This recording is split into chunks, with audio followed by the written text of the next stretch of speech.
Alors, bonjour à toutes et tous. Aujourd'hui, nous allons parler du surréalisme, qui est un petit peu la suite de notre cours sur le dadaïsme qui s'est achevé la semaine dernière.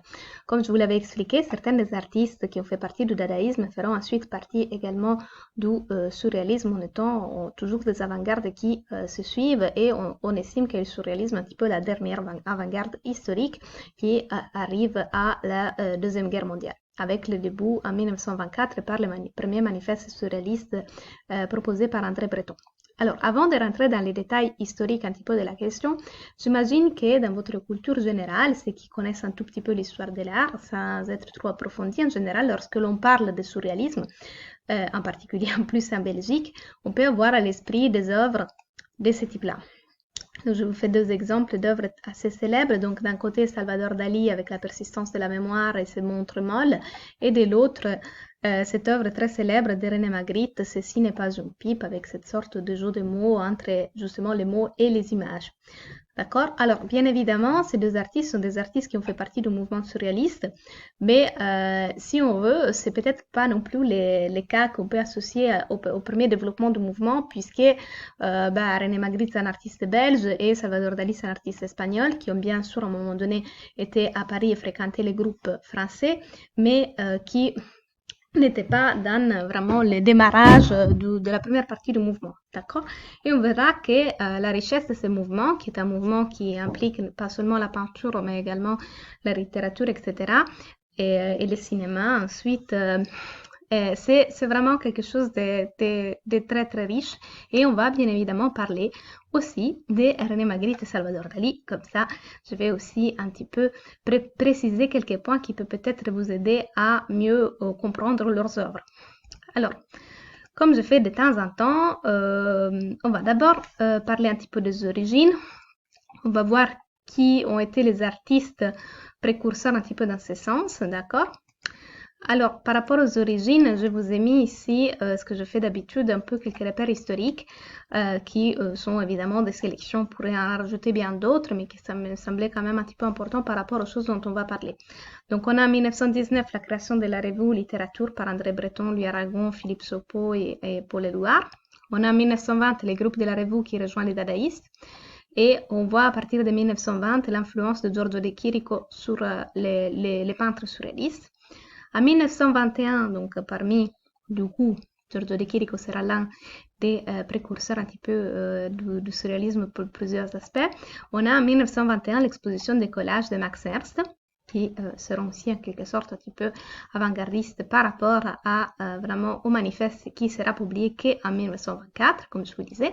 Alors pour nous, c'est facile de le retenir cette année puisque nous sommes en 2024 et que nous fêtons les 100 ans du surréalisme et c'est pour ça aussi qu'il y a plusieurs expositions à Bruxelles à ce moment. Alors, il y a évidemment des expositions ici qui se passent, que je ne vais pas détailler.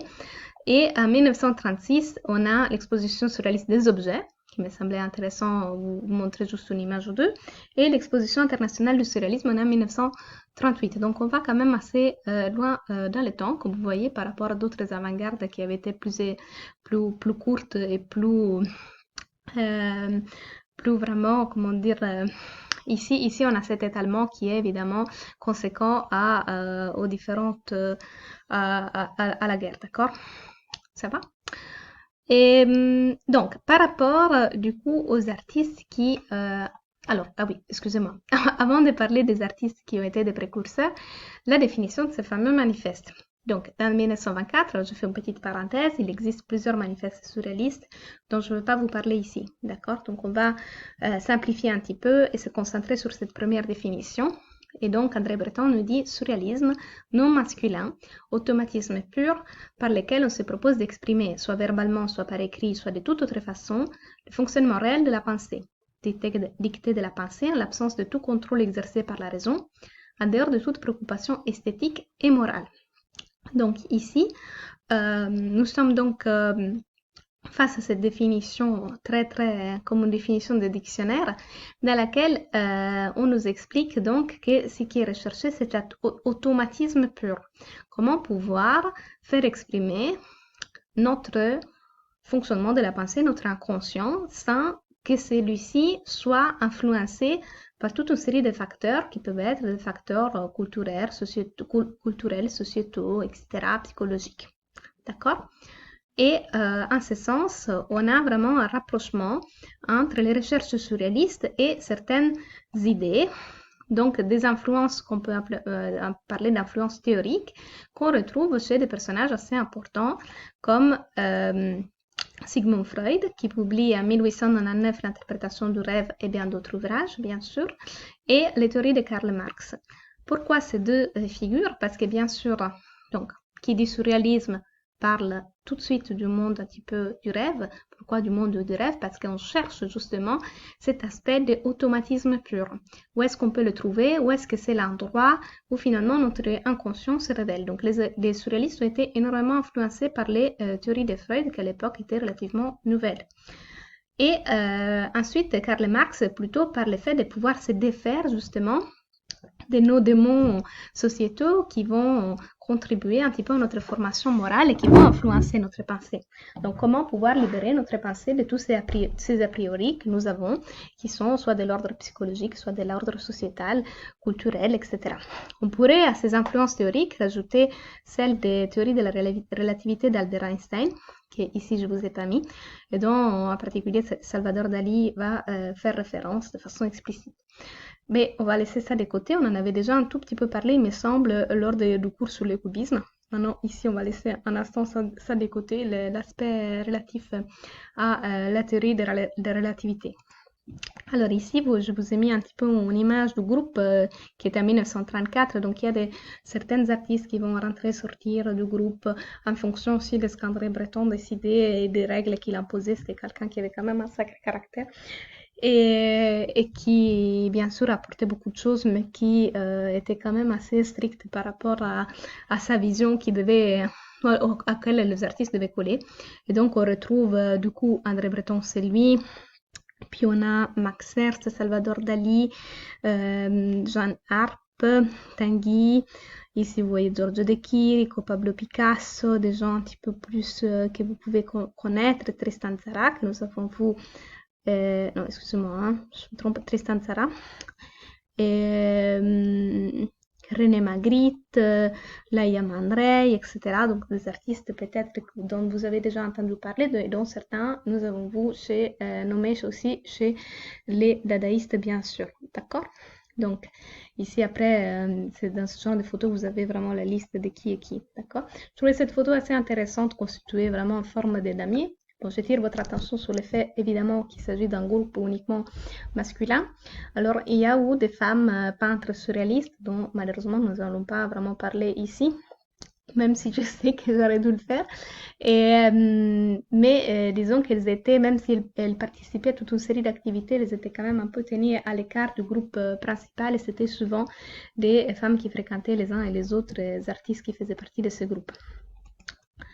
Alors, on vient enfin donc à ces précurseurs. Donc, dans les premiers, je vous l'ai déjà nommé, c'est donc Giorgio De Chirico, donc cet artiste d'origine grecque, nationalisé italien, qui a vécu entre 1888 et 1978. D'accord?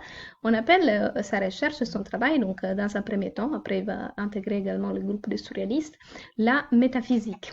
D'accord? Donc quelque chose qui va au-delà de la physique, donc un discours autour d'elle-même. Alors ici, je vous montre un exemple typique de peinture de Giorgio De Chirico. On va pas trop creuser son travail ici, mais vous voyez comment déjà on revient à quelque chose qui est dans un premier temps figuratif.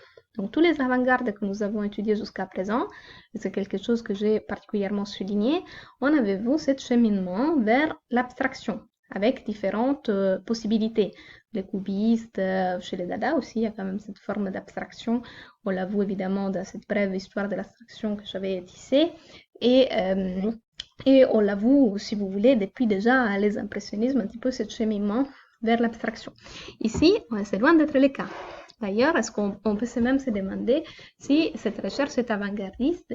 Et je pose la question parce qu'immédiatement, on reconnaît cette tête de buste, un buste qui vient d'une sculpture grecque de type antique classique. Donc ici, c'est l'Apollon du Belvédère.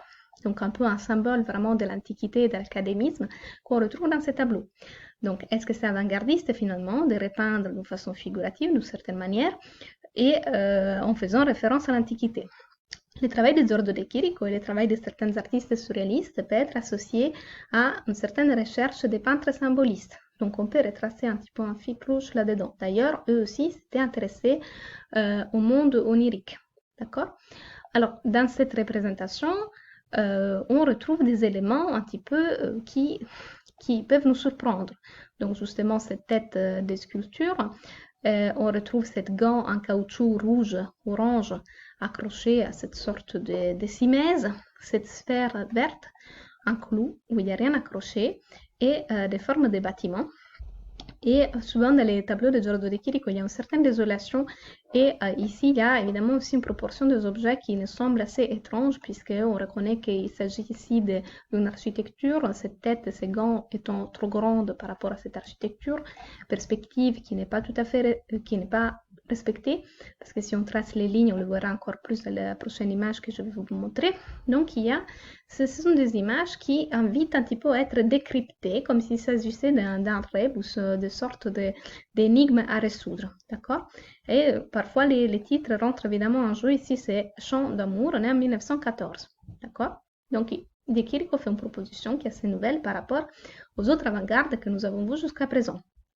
Je vous montre un autre tableau. Donc ici, c'est toujours Giorgio de Chirico, Mystère et malinconie d'une roue, on est en 1914, et nous voyons comment on a, je vous parlais des désolations, on a juste ce petit personnage qui est en train de jouer avec un cercle et une baguette, des jeux qu'on pouvait faire il y a un temps, dans une sorte de village avec des arcades qui pourraient faire penser effectivement à un paysage